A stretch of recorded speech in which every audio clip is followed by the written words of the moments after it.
Yeah. Okay. Yeah? Yeah, good to go, yeah. I have to say hello.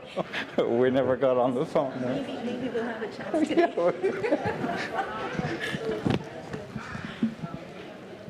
All right, welcome to this roundtable on co-constructing knowledge and research for sustainable futures. Just a few words from me. I'm Sobi Tawil, Director of Future of Learning and Innovation at UNESCO. That includes the Futures of Education initiative. It does include also recently the program of UNESCO University Chairs, and I'll say something about that in a second. So this is one of the 3 sessions that we're organizing, and I hope that some of you were able to join the roundtable yesterday afternoon, the plenary roundtable on reimagining the futures of higher education. Coming up this afternoon is a scenario development workshop. I've just come from a session that was organized also by UNESCO Institute for Higher Education, Latin America and the Caribbean, which was basically presenting the results of consultations with youth on perspectives on the futures of higher education. When thinking research and knowledge, we do have to think, well, research, knowledge for sustainable futures, we do have to think about more equitable partnerships. And just to signal that in November of this year, we are organizing an international conference of the UNESCO University Chairs. And the title for that is Transforming Knowledge for Just and Sustainable Futures. And in this roundtable, we have a number of experts with us here and online. A number are UNESCO chairholders and who have been responding to the call for a new research agenda in the call formulated in the report of the International Commission on the Futures of Education. So anticipating future directions, but also rethinking knowledge and being more inclusive on diverse sources of knowledge, of what we consider to be evidence, and more generally, a reflection of respect for different ways of knowing. On that, pleased to hand it over to Professor Leon Tickley, who's UNESCO Chair on Inclusive and Quality Education for All at the University of Bristol, who will be moderating the session. Thank you so much. Thank you so much for that kind introduction, and welcome everybody. We're delighted to welcome you to our session, and I'm really excited about today's conversation, and I do hope it will be a conversation. I know that we have some panelists here who will provoke ideas and thoughts in your minds, and we very much hope to leave plenty of time for your contributions. So I'm very delighted, first of all, to welcome our panelists, and I'll just give a brief introduction. So with me in the room here is Professor Catherine Hoppers. Catherine is Professor Extraordinarius at the University of South Africa, where she also held a prestigious Saatchi Chair looking at knowledge for development. And she's currently a professor in education at Gulu University in Uganda. She is the founder and director of the Global Institute for Applied Governance in Science, Knowledge Systems and Innovations. She holds a professorship in education at Gulu University. Catherine is a scholar and policy specialist on international development, education, North-South questions, disarmament, peace, and human security. And I should say that Catherine's work has inspired many of us over many years, including my own. So it's an enormous privilege to welcome you to the stage, Catherine. I'd also like to introduce, sitting next to me as well, Dr. Prachi Srivastava, who is Associate Professor in the area of global education, focusing on education and international development at the University of Western Ontario, Canada. Dr. Srivastava's long-term research interests are non-state private sector engagement in education, philanthropy and impact development, the impact of private schooling, and the silent exclusion in and from education, and global education policy. She's more recently been working on global education emergency caused by the COVID-19 pandemic. Prachi, you're very welcome. We're really looking forward to your input. And I'm joined online by two more colleagues. First of all, I'd like to introduce Vinola McCann. Vinola has been a feminist and sustainability activist for the past 25 years. She is an associate of Ubuntu Rural Women and Youth Movement, spearheading work on the co-creation of knowledge in rural, coastal and landless communities. She is a co-founder of the Sisterhood Movement, which works with women and teens to deal with women's advancement and do education to protect the environment. I'm really delighted that, that Vinola is also working with colleagues at the University of Bristol and in other partner universities around the world in Africa and India on a project looking at education for sustainable futures, which is based on the idea of knowledge co-creation. You're very welcome, Vinola. Really looking forward to your input. And last but certainly not least, I'm delighted to introduce Professor Joel Samoff, who, like Catherine, has been a leading figure over many, many years in the area of education and international development. He is an experienced educator, researcher, and evaluator.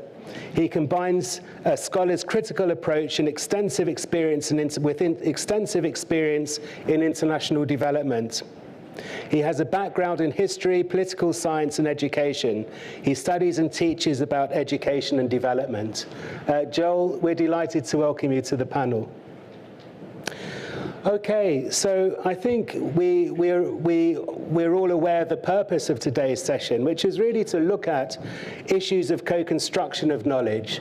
And it was really interesting at yesterday's opening session in the trilogy of sessions that our introducer remarks upon, that the issue of decolonization came up and the issue of co-creation came up. And I think there's a really a growing awareness in the global community that we can't really talk about one single education future. We have to talk about multiple sustainable futures. And what that means, as many of the speakers at yesterday's session pointed out, was that we need to give careful consideration to issues of knowledge co-construction. What do we mean by the co-construction of knowledge, and how do we bring it about? And it's these questions that we want to explore today with the help of our panelists and you, our audience. So I'm going to start off by posing some questions to the panelists. I'm going to give each panelist 3 minutes to answer the question. I'm going to be super strict. I've been informed to be super strict, and the panel told me I had to be super strict. So I've got absolute legitimacy to be as strict as I need to be, and I will be, in keeping everybody to their 3 minutes. And then I'll follow that up with a second question for the panelists. And again, they'll have 3 minutes, and then we'll open it up to the floor. And we're joined in the audience by some other UNESCO chairs. And I'm going to call, first of all, on two of those chairs to make a contribution, and then we'll open it up to the rest of the floor. Okay, but without further ado, let's get started off. So I'm going to start with you, Catherine, if I may. And I'm going to ask you why you think co-constructing knowledge is important, both in the present and for sustainable futures. Wonderful question, actually. Let me pull you back to the issue of knowledge and societies. I quote, "As a people, we know that no community is complete in its without the other. No society is complete in itself. The other opens us, enlarges us. Without the otherness of the other, the self is incomplete and even vulnerable. What is true of society is also true of knowledge. No knowledge is complete in itself. No knowledge is complete in itself. No knowledge is complete without dreams of the other.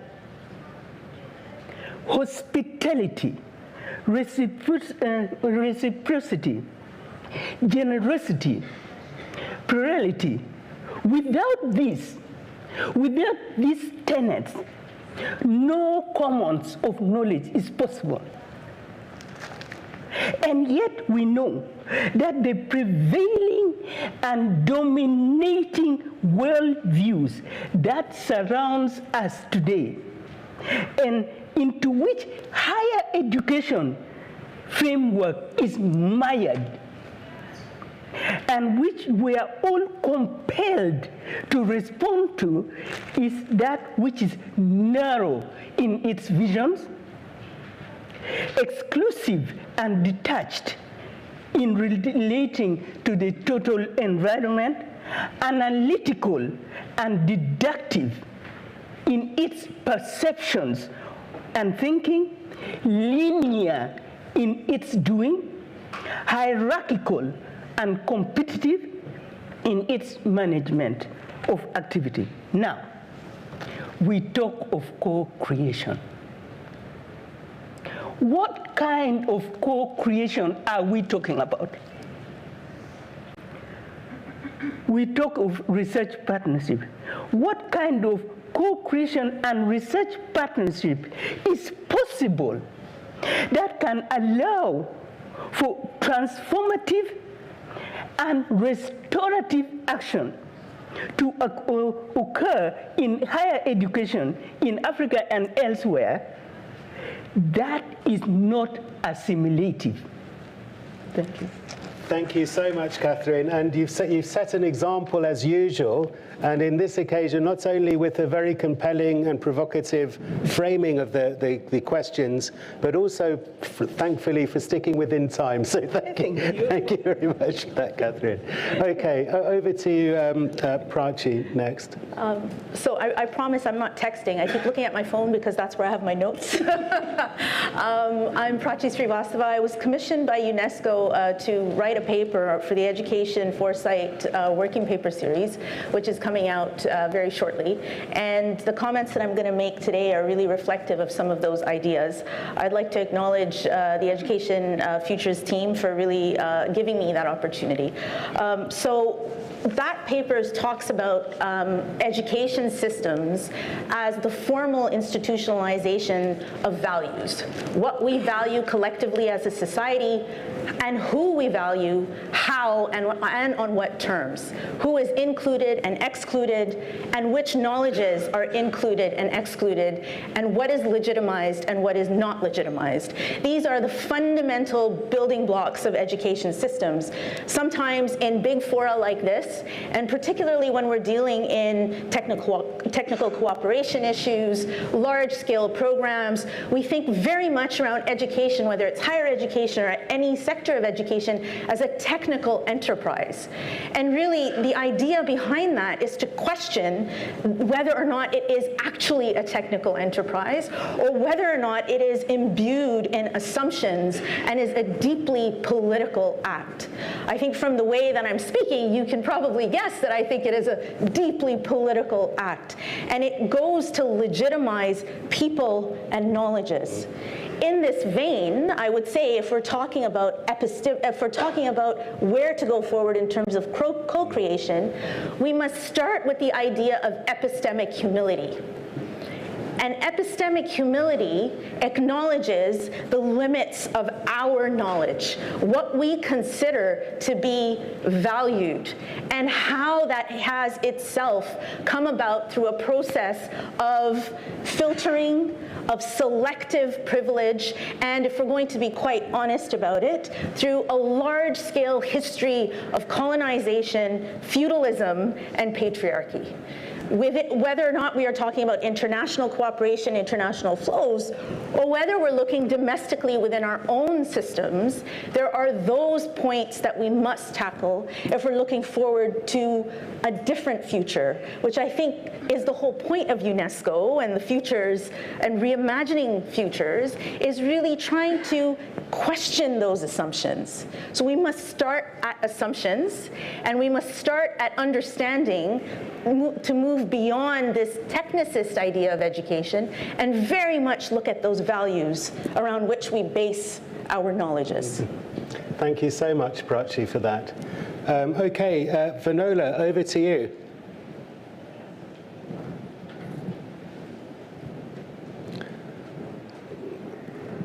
Vanola, whenever you're ready.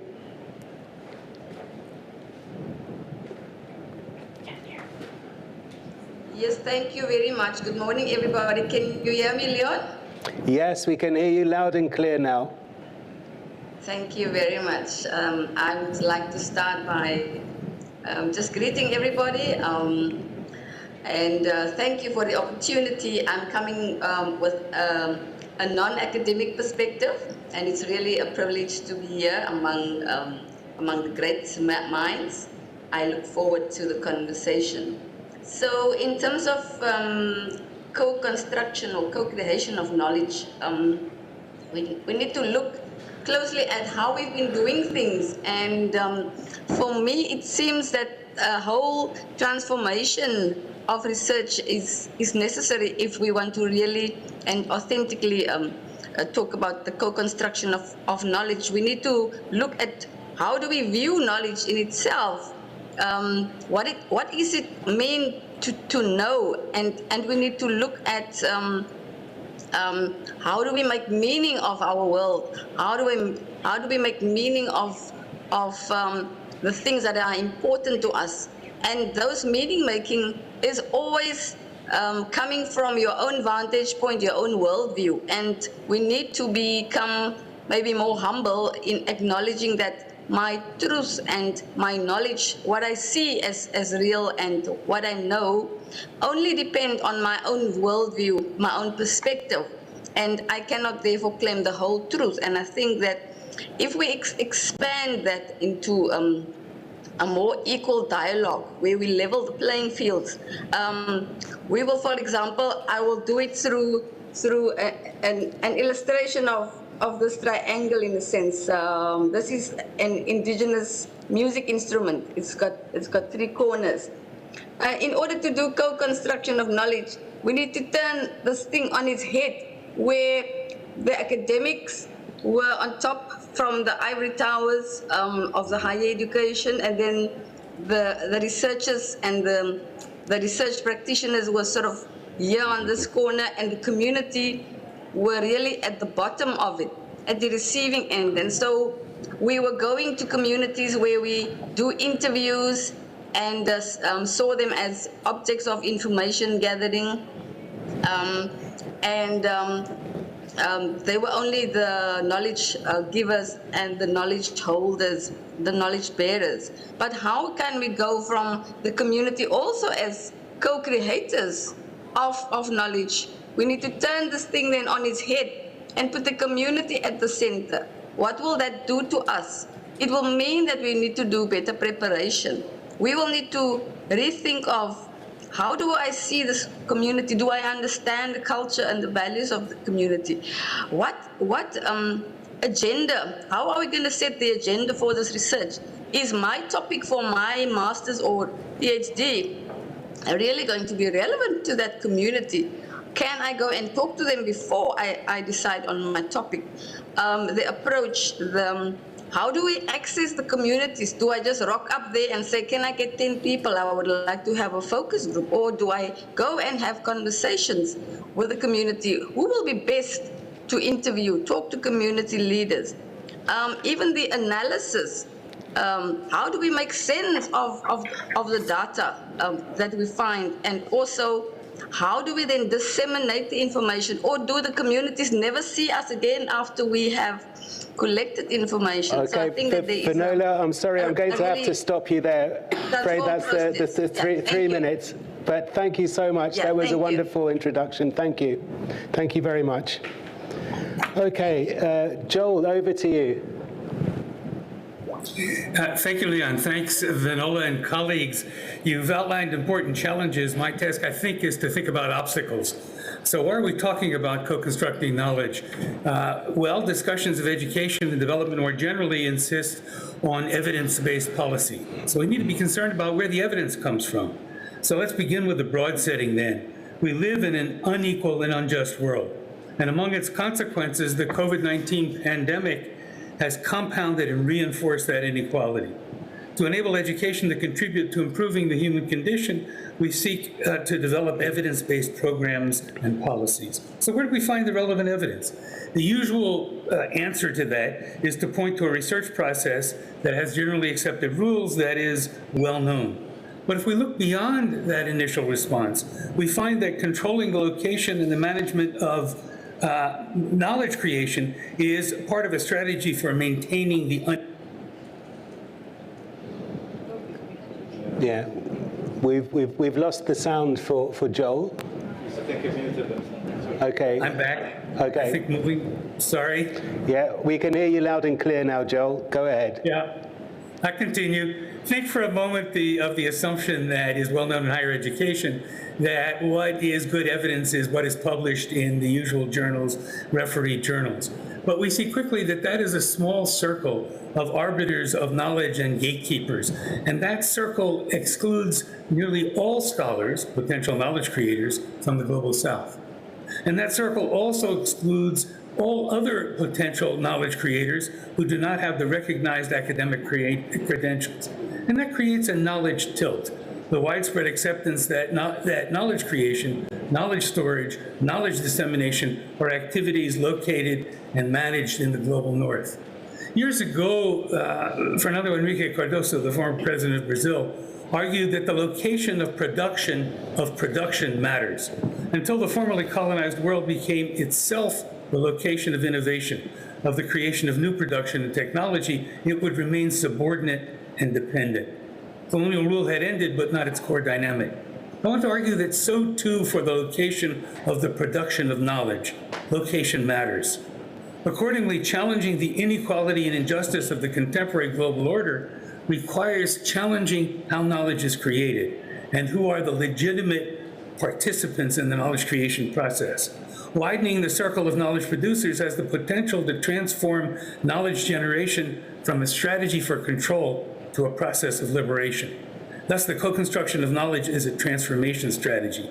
And achieving that requires reconstructing notions of knowledge and research and the rules and practices of higher education institutions. Thank you.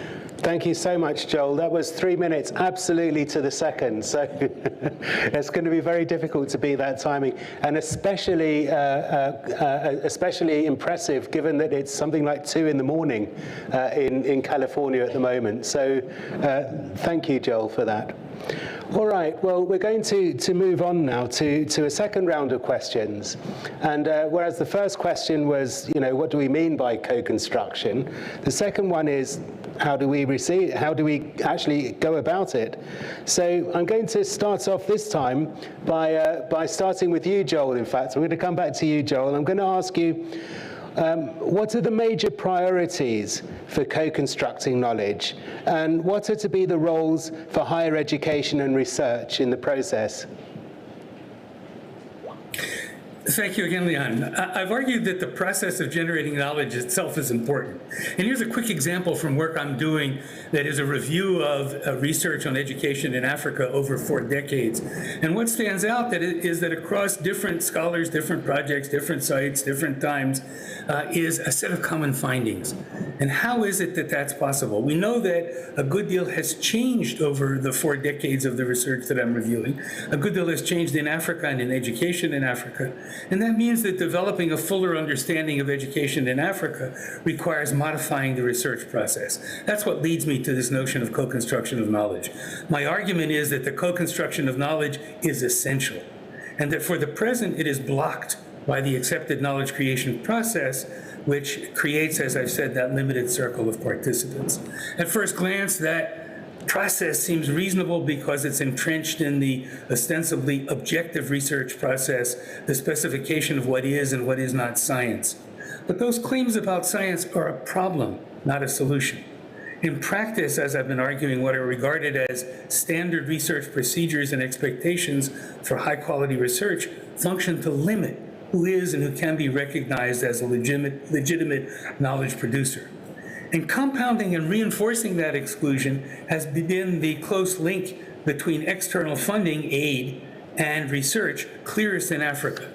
That link emerged in the middle of the 20th century, has become especially powerful, not only for scholars who work on education in Africa, African scholars who work on education in Africa, but for scholars in the global north as well.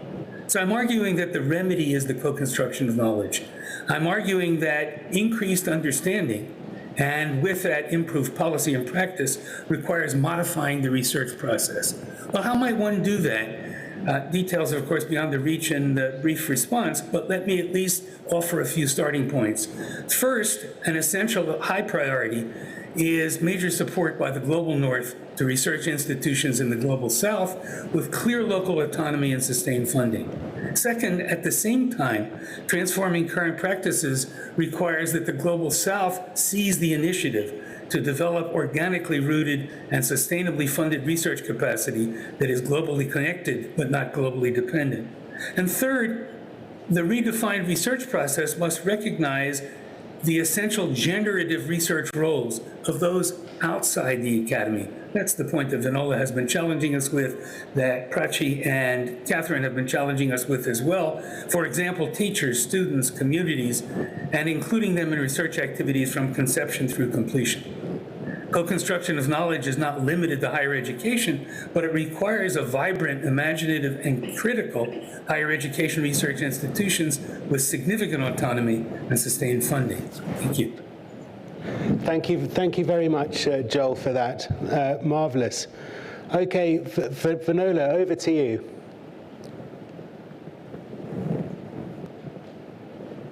Thank you very much, Joe.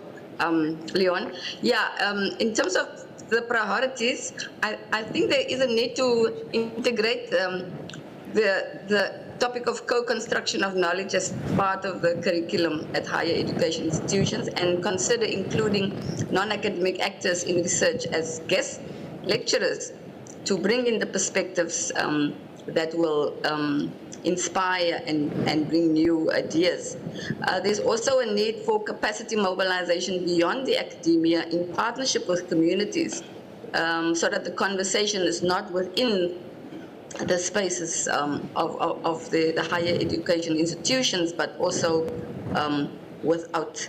And then shifting the paradigm of what it means to be ethical in context-responsive research. For example, what is the ethical thing to do if the situation at hand in a deep rural area changes in a research encounter? What if I recently went to a rural area with a group of women and we needed only 10 women and they were so excited there were 14 women in the room. Do I tell them you're not part of my sample, you don't belong here, and yet they operate as a unit, as a group, and what knowledge is for me, we share. An injury to one is an injury to all. What you know also aid to my life. And so I think everything needs to be reviewed. We need to continue to expand the ability to enable the research community skill set to synthesize different voices in the research analysis. For example, women, women's voices, people with disability voices, people of the fisher communities, poor people, rural people. How is their lived experiences also, and the intuitive and experiential knowledge also become as a legitimized source, and not, we are not doing them a favor for bringing them in. Should we not go in there and try and make sense of the world? So they are learning, and we are learning as a higher education institution, or as the research community. We need to be open to learning. So a lot of preparation has to go into the process to get ourselves ready to make sure that that partnership for equal dialogue exists. And that means going beyond the interview, talk about interlink, intersee, interview, inter-exchange, interact. And not seeing as the outsider coming in to extract information. So there need to be more conversations between the academia and other sectors in civil society. Thank you. That's marvelous, Finola. Really thought-provoking and interesting. Thank you so much for that. Okay, Prachi, over to you. So two heuristic strategies or conceptual strategies that I want to talk about, but I think they also follow very strongly from what Joel and Finola have said, and having worked with Catherine, interacted with her, I think it resonates. The first is really to explicate existing assumptions around, again, around what we value, and really to understand how they've been integrated within our system. So, and which knowledges have been privileged. Now, what do we mean by that? I think one very fundamental fact that the pandemic has exposed is that we can no longer walk around in this haze in which we have systems that are characterized as educationally secure and systems that are characterized as wholly educationally dysfunctional. And in the context, again, that we're in here, speaking on a global conference, we know, if we're going to be quite provocative about it, that the systems that have been thought to be educationally secure are those of OECD or quote-unquote high-income Western countries. We've seen that the pandemic actually has really turned that assumption on its head, not only in terms of school closures, but also in terms of the questions that we're asking within the academy, within higher education, is all questions around equivalencies, around how do we actually assess different kinds of qualifications. All of this has to do with how we privilege knowledge. And within that, we can no longer look at systems as being dichotomous, and we can no longer look at particular systems as necessarily being more equal than others. That, I think, is the number one question when we're trying to think about assessing centers of knowledge production. And the second part then really is engaging with the implications of privileging certain knowledges over others. And that is a messy, and I would say in some instances quite hurtful enterprise. It requires us as a society to ask very hard questions, and within the academy, for those of us who are working in higher education and universities, to take a deep look not only at what we teach, how the curriculum is designed, what our responsibilities are as if we are public institutions, if we are public serving institutions, around public engagement, and to value that, because that is not valued as it is being talked here, as we've said, very strongly within this idea of gatekeeping academic knowledge. So those are where we can then think about bringing in different groups, and again, not as a favor to them, as a favor to us, as a favor to society, as a favor to higher ideals of aspiration. Wonderful. And of course, you know, it's essential to do that if we're going to meet the challenges of sustainable futures. Thank you, Prachi. Okay, Catherine, last but not least on this round. Thank you. I think we need a new platform for dialogue between knowledge systems. For dialogue between knowledge systems in which the present subordinate and subjugated knowledges and cultures can find words, a new vocabulary to articulate its values, its way of seeing, its way of knowledge in public without duress. I repeat this. We need a new platform for dialogue between knowledge systems in which the present subordinate and subjugated cultures and knowledges can find its words, a new vocabulary to articulate its values and ways of seeing in public without duress. Knowledge systems must validate one another. Thank you so much, Catherine, for that very powerful contribution. Okay, well, I think you'll all agree that our panelists have really got our minds working on this topic of knowledge co-construction and why it's so important for realizing sustainable futures. Now it's an opportunity to open up the discussion.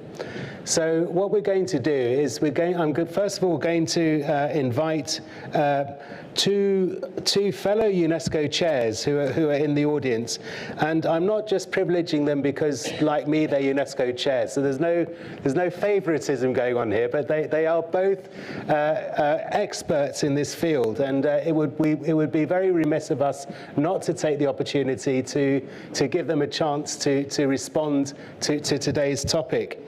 So I'm going to ask Bud Hall and Rajesh Tandon to start us off, if you don't mind, please, gentlemen. And Bud is Professor Emeritus with the School of Public Administration and co-chair of the UNESCO Chair in Community-Based Research and Social Responsibility in Higher Education. Bud, is Bud with us? Okay, well, we might have to, I think Bud might be joining us in a moment. But let me introduce Rajesh Tandon in that case, who is co-UNESCO Chair in Community-Based Research and Social Responsibility in Higher Education. And Rajesh founded the Society for Participatory Research in Asia, PRIA. Rajesh, we're delighted to have you here. Please, you've got 3 minutes. Thank you. Yeah, please. Oh, okay. Yeah. Well, thanks a lot. Thank you, all four of you, for kicking off the conversation. Our UNESCO chair began in 2012 with a study of co-construction of knowledge. And to our pleasant surprise, we found that nearly 80% of the respondents from around the world said they believe and are indeed doing co-construction of knowledge. A subsequent question later on said, and who frames the research question? And unanimously, they were all academics. We framed the research question. Because I'm going to tell you on the other side of the co-construction equation. 2 weeks ago, I met a farmer in central India who is doing agriculture and was a bit distressed when we were doing a field visit. And I asked him, what's going on? He said, I have 5 acres of land, very productive. I've been feeding myself, but I am worried who will do agriculture after me. And he is about 84-year-old. And I said, why, you don't have any children? He said, no, I have a son who is 21. I said, he could do agriculture. He said, no, he was okay helping me with cows and fields till he was in local village high school. But then I was persuaded to send him to college, and he has not returned. So I said, then he must be earning a lot of money. You don't have to do agriculture. He said, no, he is earning no money. He is migrant labor, though he has a college degree. And during the pandemic, he had to rush back and stay with me so that he could be fed. I could repeat this story from around the world. The formal education system has disconnected our people from the land and from the daily livelihood. What has happened? See, up until 1960, all farmers in South Asia were doing organic agriculture. Then came the damn green revolution, and now we want them to go back to organic agriculture. Why? Because chemical fertilizer, pesticide-based agriculture is causing cancer in our bodies and polluting our waterways. Very recently, World Bank initiated a conversation about water, conservation of water in our region. You know, we are a large population, distressed population in terms of water.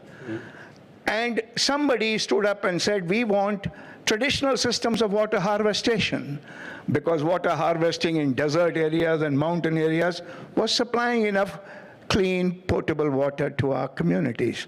Now we can't find it. So, where is the traditional knowledge gone? It has been destroyed by piped water supply, and now you cannot recover it. So if we want to talk about co-construction, I suggest we stand outside the academe first and get ourselves grounded. Epistemic humility may in fact require dropping epistemic first and just being humble.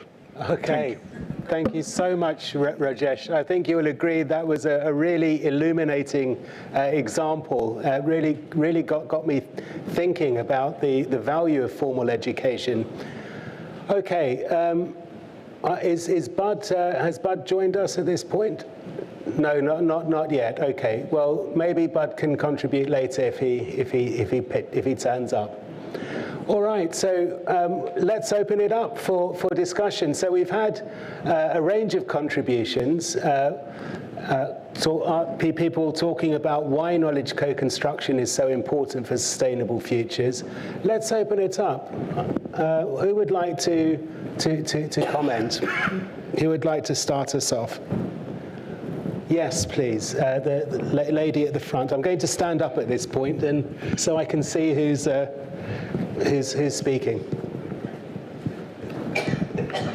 Well, thank you very much. My name is Gloria Bonder. I come from Argentina. I am the chairholder of the UNESCO chair on gender equality. I thank for your presentations. I appreciate it very much. My concern is about this term humility. I don't understand very well what you mean by that.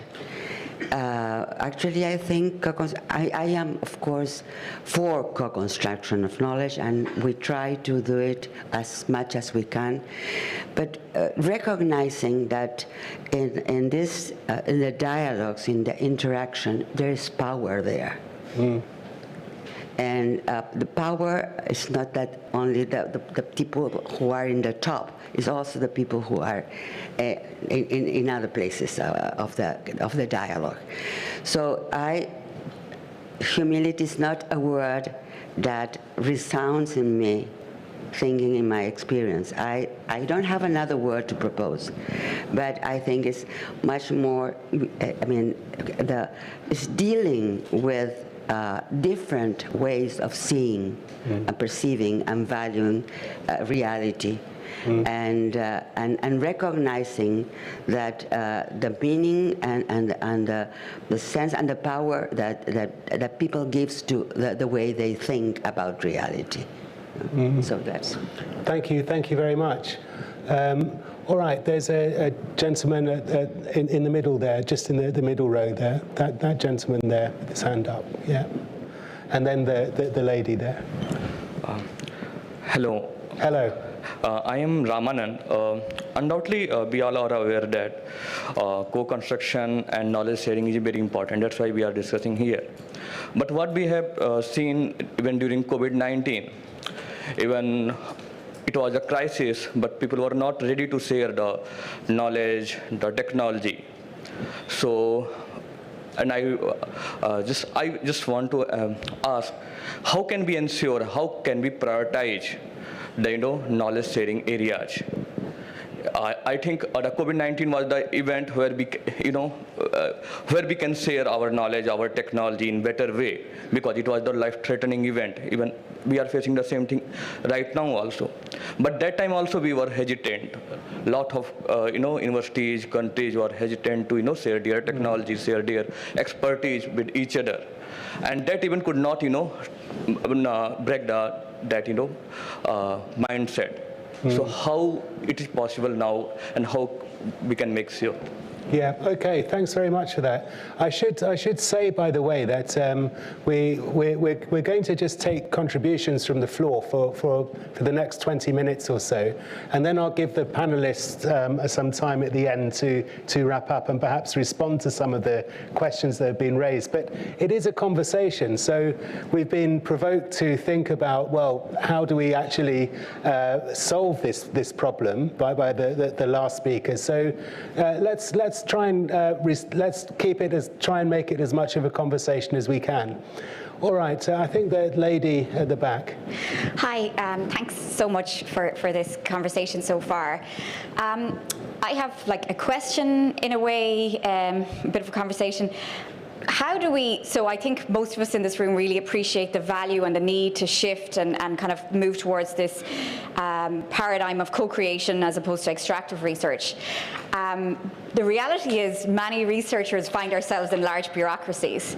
And I guess the question is, how do we align our aspirations to do the kinds of research that we're talking about and kind of implement the shifts while working within the constraints of funding agencies who want plans in advance of who you're going to interview and what you're going to do, ethics reviews, which are, the stated purpose at least needed, GDPR requirements for those who are in the EU, again, all these very detailed plans that kind of that require us to be to engage in a certain kind of science, if you will, and knowledge production.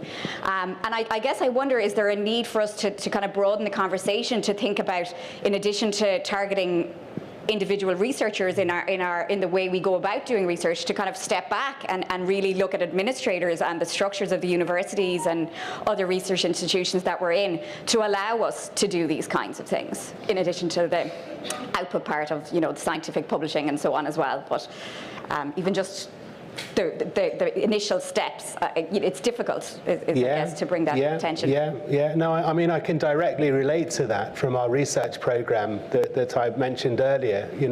Getting past some of even the ethics procedures, some of the other funding, the contracts, these kinds of things that northern universities take for granted can be very challenging when you're working with more disadvantaged communities that aren't perhaps used to dealing with those kinds of administrative hurdles. So we've been challenged and a number of by the last three speakers to really think critically about the possibilities actually of knowledge co-construction, whether power relations allow it. The lady here at the front had her hand up, and then there's two other ladies here, then the gentleman at the back. Okay, so if we could start with this lady at the front, that would be great. Thank you.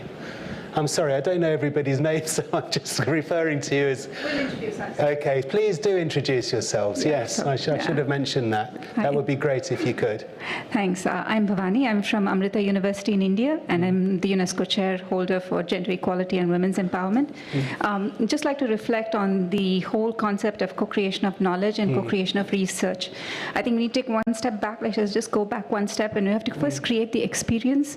How do you really understand what sustainable futures are if you don't know what are the wicked problems that you're actually facing. So that experience has to be created, and then we know where the questions will come from.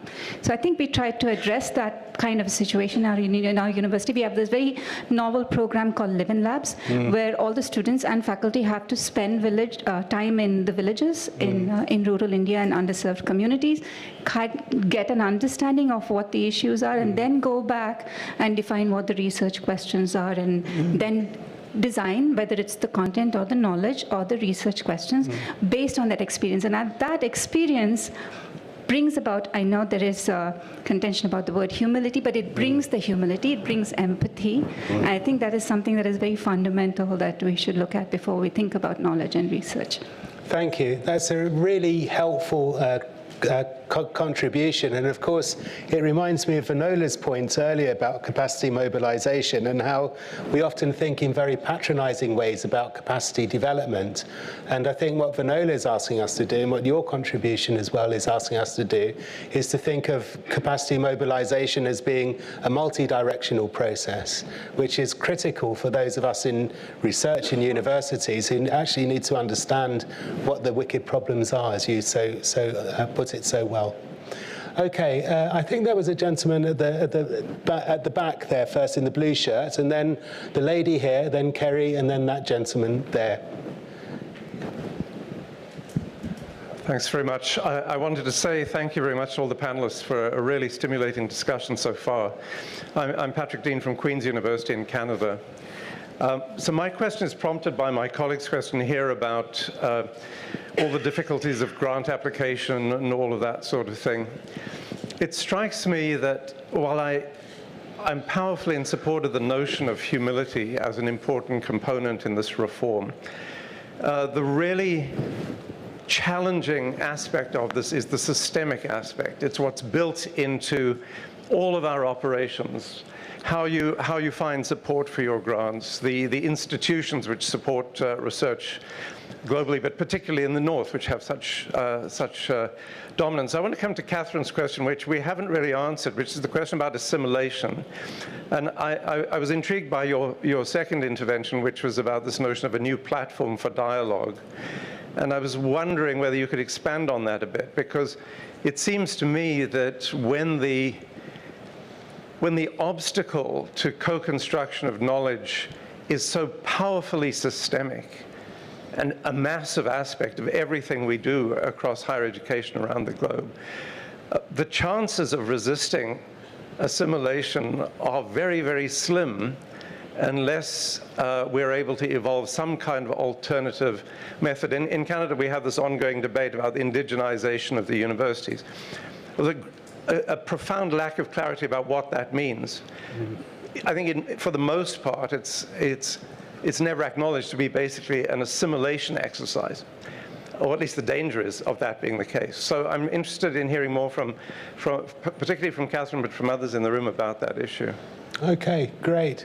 Well, Catherine, I don't know if you wanted to quickly respond now. I know you will have a chance later, but seeing as it was directed specifically at you, perhaps you'd just like to respond briefly. You know, in Africa, we got our independence almost 60 years ago. But then the leaders called us, "Oh, come, my children, come. The emperor has left his bed.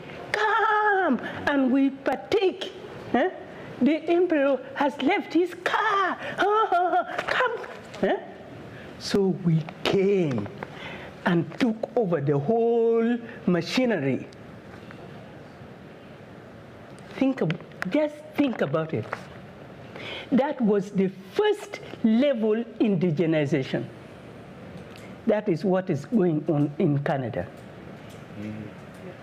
So replacing the emperor with black faces. Now it is the 21st century. We need to play the game intelligently now and question the rules of the game. How come the emperor left his clothes there? How come? Huh? And how come he left his clothes? Yeah? How come he left his system? Yeah? For us to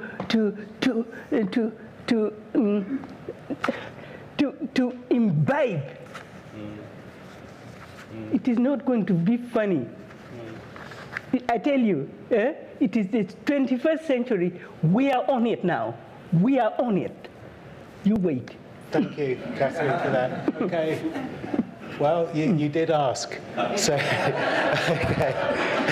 Okay.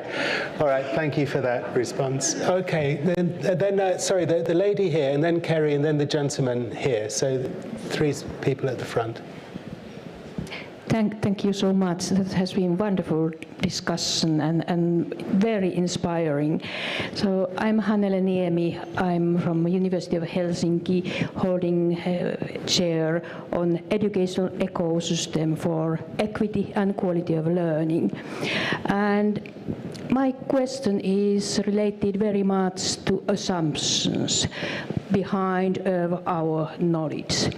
So we have some kind of common understanding about what is scientific knowledge, or true that we know that.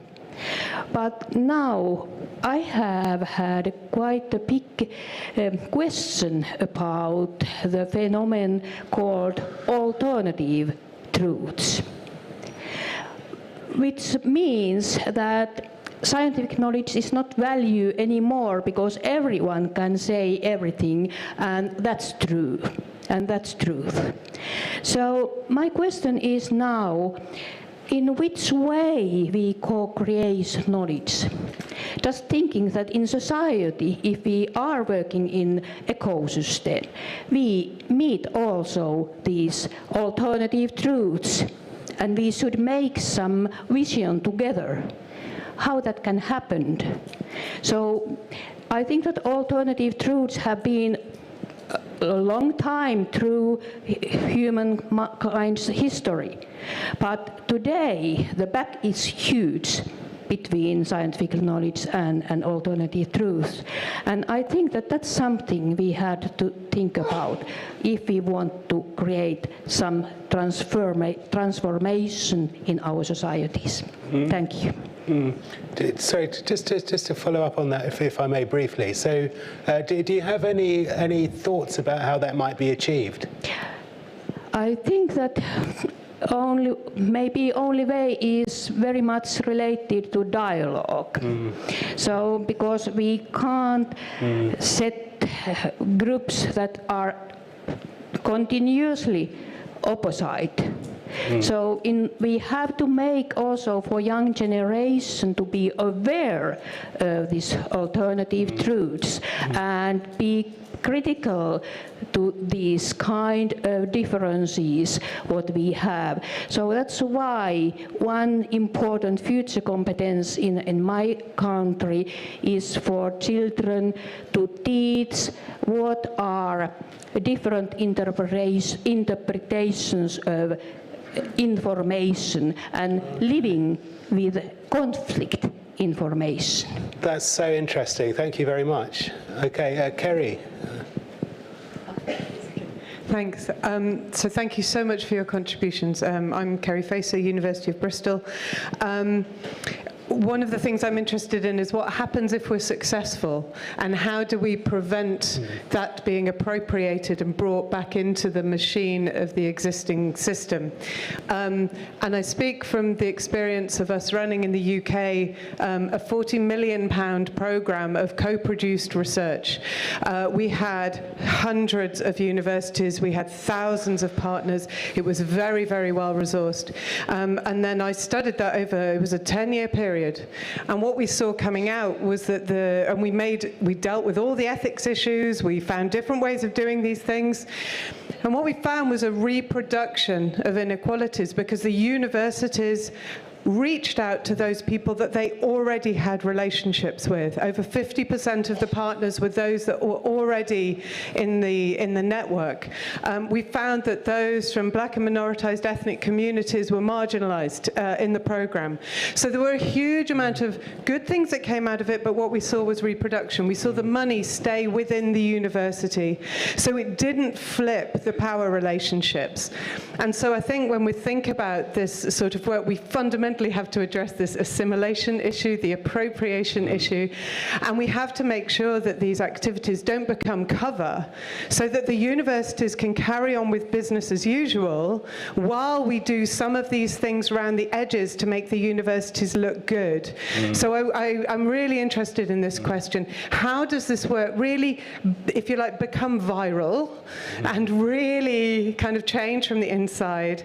And for me, part of that is following where the money flows and stating that the money starts with the communities, and we develop a grassroots-based funding for this sort of work, which I think also means tying it into a much wider adult education program rather than thinking of it just as a research activity. So there's an observation and questions. What are our strategies to avoid that co-option?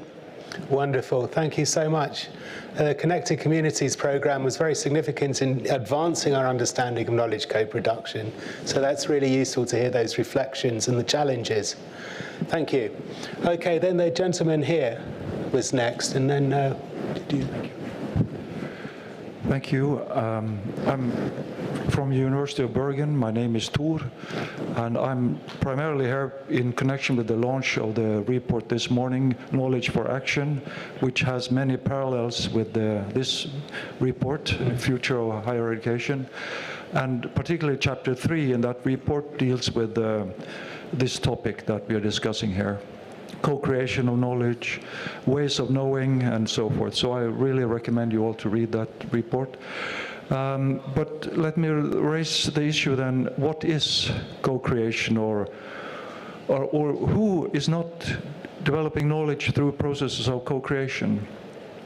Like the accountants, they develop their knowledge in cooperation with the 5 big accountant firms in the world. That defines their curriculum. The economists, not to mention, who do they co-create their knowledge with? And the business administration community, who do they co-create their knowledge with? And so on and so forth. The doctors, why are only male sicknesses prioritized? And the doctors interact with their clients all the time and depend on the knowledge they co-create. And they shape their clients in their image through this process of co-creation. So who is not co-creating knowledge? Is it not a question of who decides what's relevant knowledge? And has not the academic profession failed in defining what's the relevance of knowledge for the sake of the voiceless, the weak clients, and so on and so forth? The engineering profession spent 50 years luring out of the workers their knowledge so they could dominate the workplace. Why have we allowed that, and what kind of research is now relevant for the engineers who are crucial for the green transformations?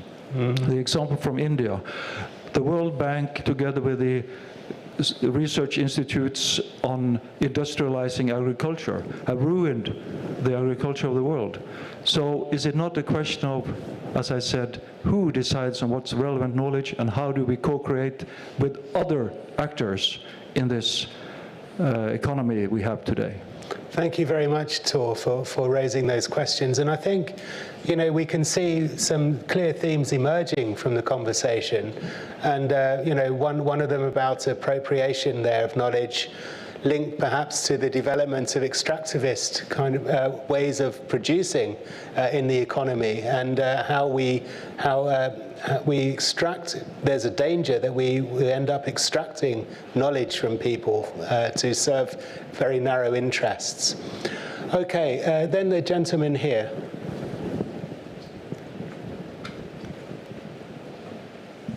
Thank you very much. My name is Juan Marcial. I'm with the Indigenous Advanced Education and Skills Council from Ontario in Canada.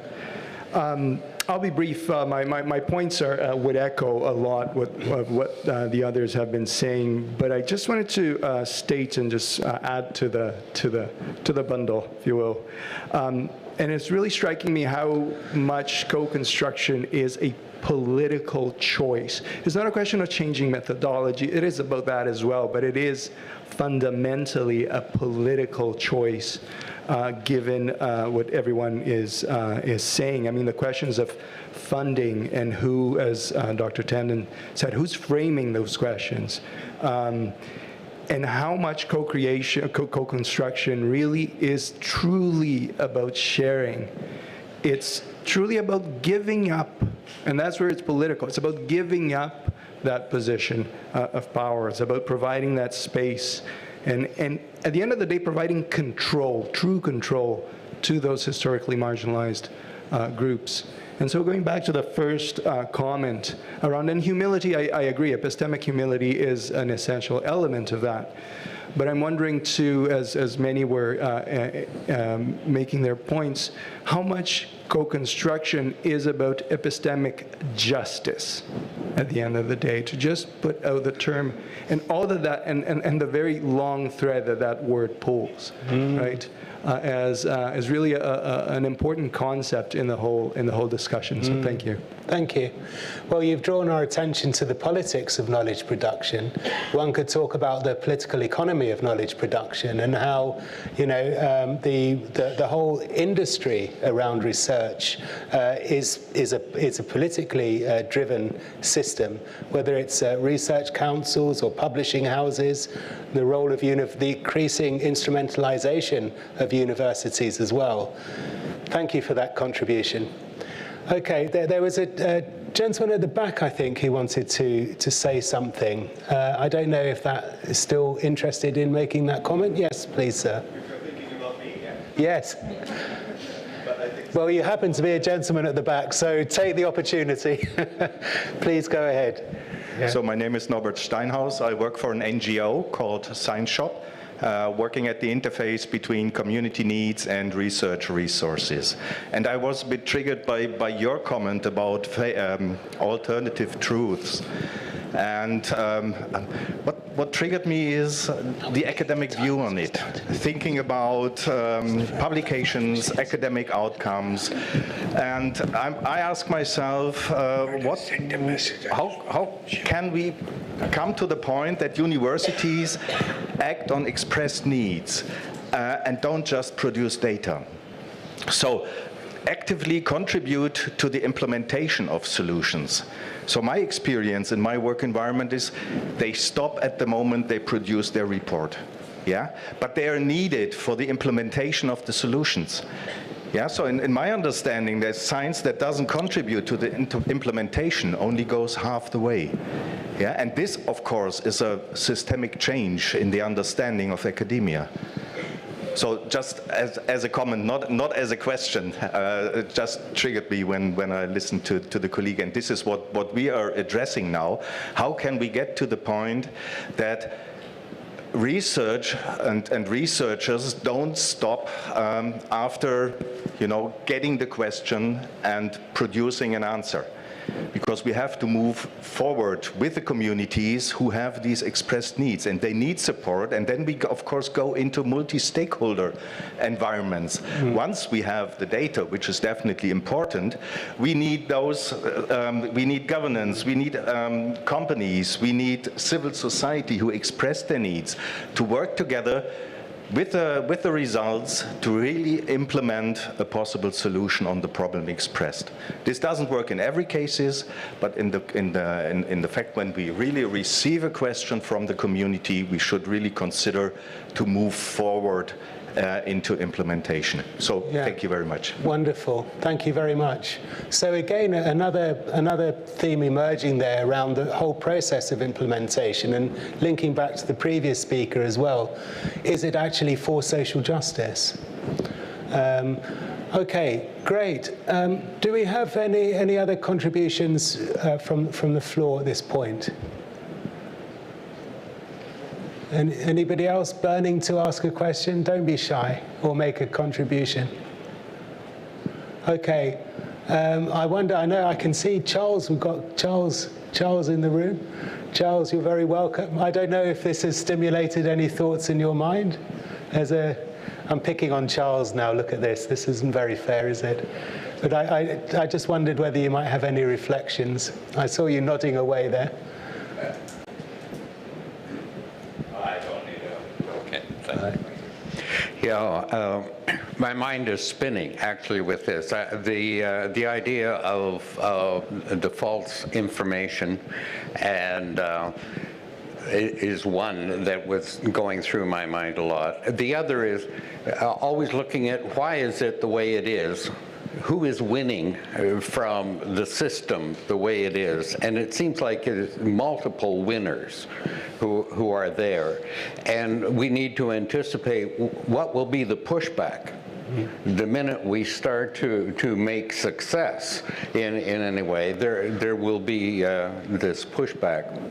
And this idea of moving on with the community, where we extracted the information. How can we be there as higher education and supportive?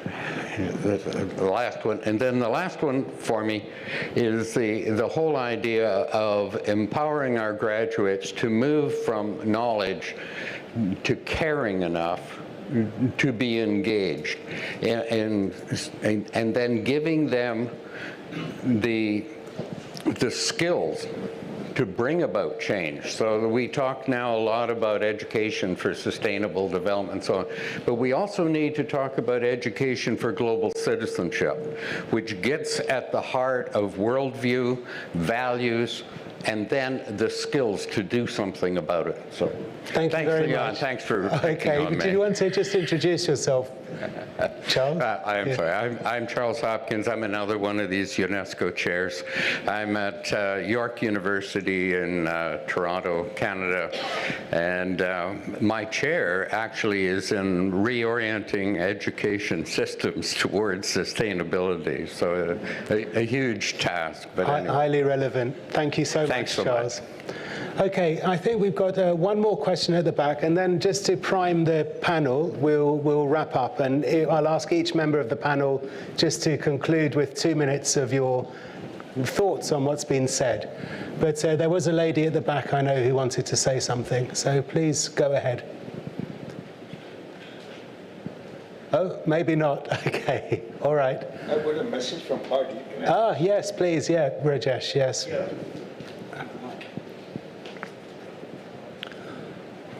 Bud Hall was in the previous session. He lost his way. He's walking around up and down. So he decided to have a cup of coffee while we were here. And so he apologized for missing this. But he sent me a WhatsApp message and reminded me, so I just take 5 seconds. We have a Knowledge for Change Global Consortium, which is a partnership between the world of practice and the world of academia. And there is a document which illustrates that. I'm going to present it to our chair formally. And there are some flyers about it. But reminded me that we have last year produced a book as editors called International Perspectives on Knowledge Democracy. And there are a few flyers. Unfortunately, those books were in his backpack, and therefore I can't gift that to you right now. Right.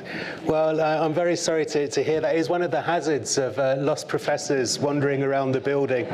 So if anyone sees Bud, please steer him in the right direction. Okay, thanks for that, Rajesh. Please reassure Bud that his message has been received loud and clear. Okay, so now we come to the conclusion of the session. I'm going to ask each of our panelists just to sum up really your thoughts, maybe in response to what you've heard, and just to give us some things to take away from the session today. Okay, so I'm going to start with you, Prachi, if I may. Yes, thank you. I've been taking lots of notes. I think my job is done because a lot of people were provoked by the concept of humility and epistemic humility. So I think in that sense, my job is done. I think for those of us who have been marginalized and who have occupied positions of marginalities throughout our entire lives, the concept of humility is really not at all provocative, because we've been conditioned to be humble in every circumstance. In every circumstance, to judge ourselves as being in some way not of the norm. And what that does is it instills within us an idea of humility. To me, the concept of humility is not at all provocative. It is essential to who we must be, both as academics and as human beings. The idea of acknowledging that we do not know everything, that we cannot know everything, and that what we know is temporal and specific to a particular context and a particular point in time and space is just how it is. So the idea that you propose that there is power in smallness, that there is power in the other, is part of the concept of humility. And the end goal is to reach social justice and epistemic justice. Without these ideas, without questioning those assumptions of the university as the ivory tower that holds all the questions, we cannot rage against the machine. We cannot fight the power. We cannot do it. And so when we talk about that, we then understand, of course, institutions, as we're talking about a university as an institution, but really institutions, for a new institutional theorist, are the rules of the game. They are what structure our human interactions, both informally and formally. Who devises in the institutions? Who is part of the institution? We create those institutions. That's us. That's our human beings. The collective institutions are the collective learned processes that we formalize. And who does that? We do. If we decide that we do not want those institutions to be exclusionary or exclusive, we must appropriate different mental models. And it will change because people like me are coming in and have been in academia, and it will change. I have so much optimism in the youth. I have so much optimism in our students. That will change, the face will change. But it requires for us to be very open about it and for us to make that change in the institutions that govern us. Thank you, Prachi, for that, very powerfully stated. Finola, if I may turn to you now for your concluding thoughts, please. Thank you very much, Leon, and thank you for everyone for the amazing contributions and discussion. I also learned a lot. I think that we having this conversation within the context of higher education, I think it is important to discuss it as an ontological and epistemological problem as well. But perhaps we should look at, instead of a co-creation of knowledge, we should look at the co-creation of new knowledge. Because do we not assume that in the local cultural villages, in the communities, in the fishermen's villages, there is no knowledge? Or are we not trained enough to see it? So is it not a seeing problem?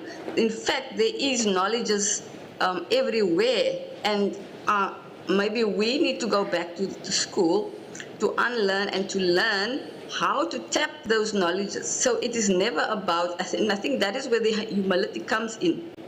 To what extent have we partnered with people from communities? The fisherman who knows that he has to go 3 hours into the sea to get good fish, based on 20 years of fishing.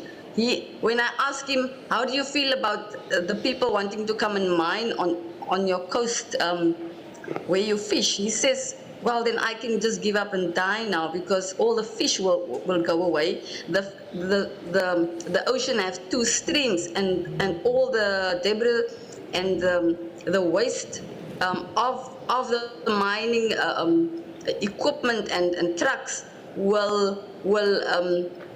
go back to the sea and it will pollute our coast and our oceans.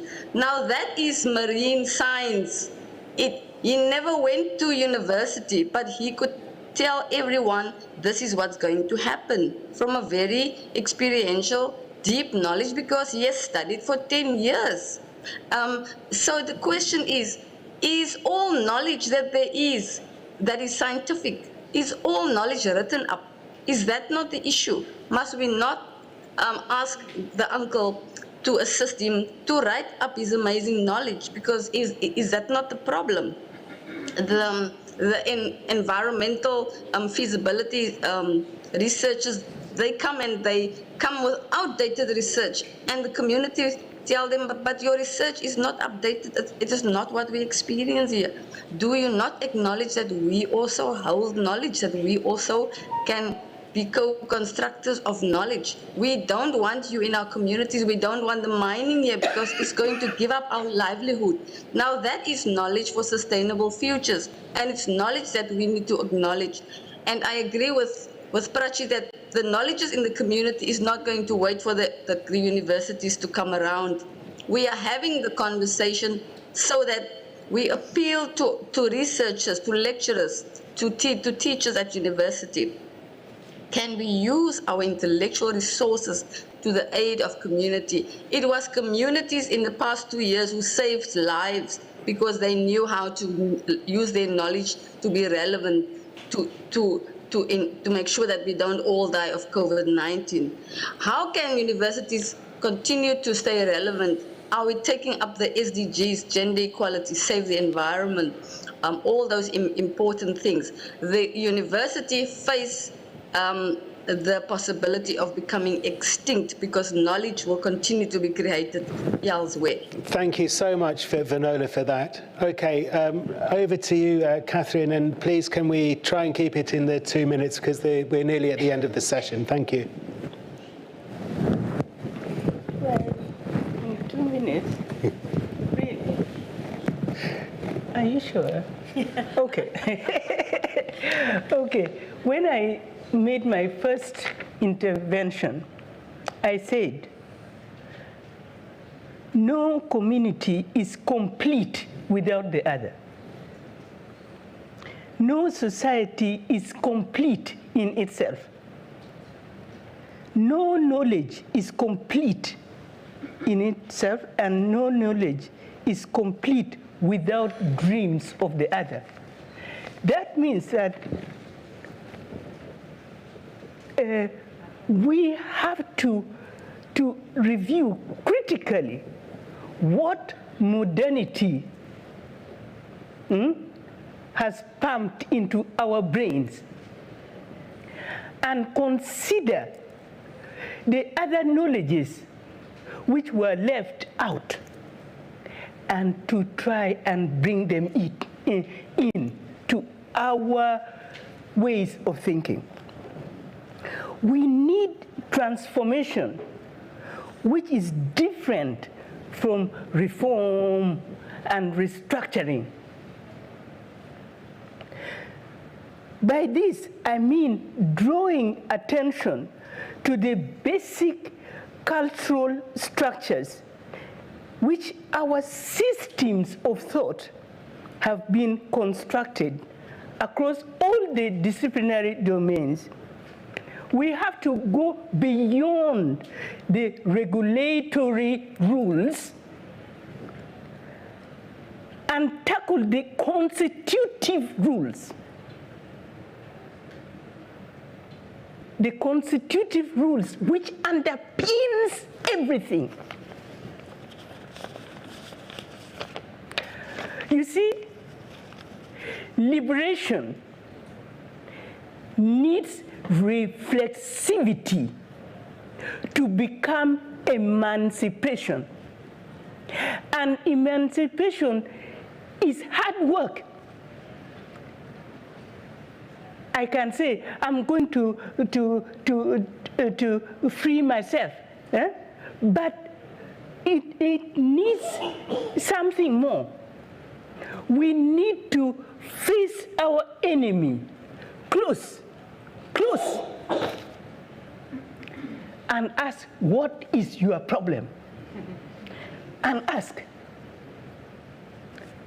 Now, emancipatory knowledges know that any form of knowledge can turn oppressive, actually. So we must seek to create epistemologies that prevent knowledge from being exploitative, extractive, or violent. Thank you. Thank you so much, Catherine, for that. And I'm sorry, I think we could all have listened to you for at least another half an hour, but we really appreciate that. Thank you so much. Okay, the last comments from you, please, Joel, when you're ready. Thank you. Yes, indeed. It's been a fascinating panel, and I think the case for co-construction of knowledge has been strongly articulated. Let me just use my 2 minutes to make a couple of quick comments to try to pull some of that together. I'm a bit uncomfortable with the notion of alternative truths. It seems to me what people have been discussing is alternative ways of doing science. Think of it as the Galileo challenge. How do we get to the truths that we are seeking? Another comment is the comment, building on the comment from our colleague from Bristol, about following the money. There are good examples of projects, investigations, research in which the funding is located, I'm familiar with the African examples, on the African end of the funding, not on the European end, to be allocated to the African end. And that has made an extraordinary difference in how the project unfolds. I'm also uncomfortable on another point with the term ivory tower, because it suggests that academics are off in the corner somewhere talking to each other, doing irrelevant things. But in fact, the whole point of the panel is about control of knowledge. And academics are deeply involved in the control of knowledge. And it's in that sense that what's happening at the universities, although it may seem distant and disconnected, is centrally connected to outcomes, centrally connected to what's happening in the world, centrally connected to injustice, not justice. And we need to be heavily focused on that. So finally, there were several comments about the difficulties of reconstructing knowledge production. A quick aside, everyone on this panel has been involved in initiatives that seek to do just that. And so by all means, talk to the participants in this session about their own direct experiences. But the response there is, yes, the obstacles are enormous. The pressures on the opposite side are big and powerful. And therefore, if we're serious about epistemic justice, if we're serious about social justice, we need to be prepared to rock the boat. We need to be prepared to be disruptive in whatever environments we are engaged in. We need to recognize that what we're concerned about is not a small change at the margin, but significant transformation. And that, in the end, to bring the circle back around, requires a community effort. It's not an issue of individual scholars and their work, and it's not even an issue of individual universities and their work, but a collaborative effort of those who seek to make a different future at the ground level, in communities, in universities, in institutions. Thank you for including me. Thank you so much, Joel, for those critical reflections at the end. And I think you know we can all agree that our panelists have really stimulated our thinking today. So I'd like to take this opportunity to thank all of our panelists for their wonderful contributions. Thank you so much. Thank you. That was brilliant. Well done. Well done. And I'd like to also take this opportunity to thank UNESCO colleagues for organising the session, this trilogy of sessions, which I think has been very generative. At least I hope you feel that they've been generative for the Futures of Education initiative, which is a very important way. And I think we've seen the power of the initiative for framing some of these discussions. So thank you. And most of all, I'd like to thank our audience, both here and virtually, for your participation today. Thank you all very much for attending and for your questions and contributions.